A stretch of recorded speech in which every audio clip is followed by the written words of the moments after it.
Bienvenue à tous sur votre chaîne TV Actu France. La troisième saison de Les Traîtres a débuté sur M6 ce jeudi 15 août, avec un casting surprenant et des moments déjà mémorables. Valérie Trierweiler, connue pour son franc-parler, n'a pas hésité à faire des allusions humoristiques à son passé amoureux avec François Hollande. Découvrez comment l'ancienne première dame se distingue dès les premiers instants de cette nouvelle saison. Ce jeudi 15 août, M6 a lancé la troisième saison de Les Traîtres, et dès le premier épisode, les téléspectateurs ont été servis avec des moments mémorables.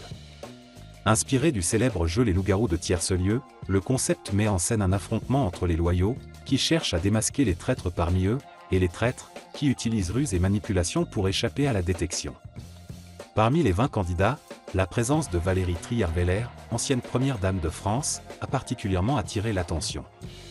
Déjà connue pour son caractère bien trempé, notamment lors de sa participation à Pékin Express, la journaliste n'a pas tardé à se faire remarquer. Dès la diffusion de son portrait, Valérie Trierweiler a joué la carte de l'humour en faisant une référence subtile à sa relation passée avec François Hollande. « Je trouve que la trahison est la pire chose au monde. J'ai souffert de la trahison et dans les amours, et dans les amitiés. Et c'est terrible. Moi, je ne trahis pas », a-t-elle affirmé, non sans un clin d'œil à son histoire personnelle. Mais ce n'est pas tout.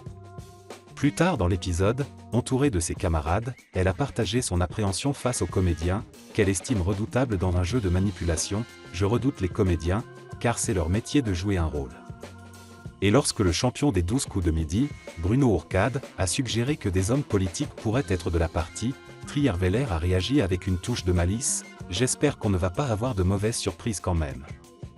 Mais écoute, on saura très vite qui est traître dans ce cas-là. » Heureusement pour elle, aucun ex-président ne se cache dans le château de Biron. En plus de Valérie Trierweiler, cette saison réunit des personnalités aussi diverses que le comédien Bruno Solo, l'actrice Frédérique Bell et le présentateur Laurent Ruquier, qui, dès le premier épisode, a été désigné comme l'un des traîtres. Ce mélange de profils promet une saison riche en rebondissements, où les alliances se formeront et se déferont au gré des stratégies. La troisième saison de Les Traîtres a commencé sous les meilleurs auspices, avec Valérie Trierweiler en tête de file, utilisant son humour et son expérience pour se démarquer dans ce jeu de stratégie. Les fans peuvent s'attendre à une saison pleine de surprises, où les personnalités devront redoubler d'ingéniosité pour démasquer les traîtres parmi eux.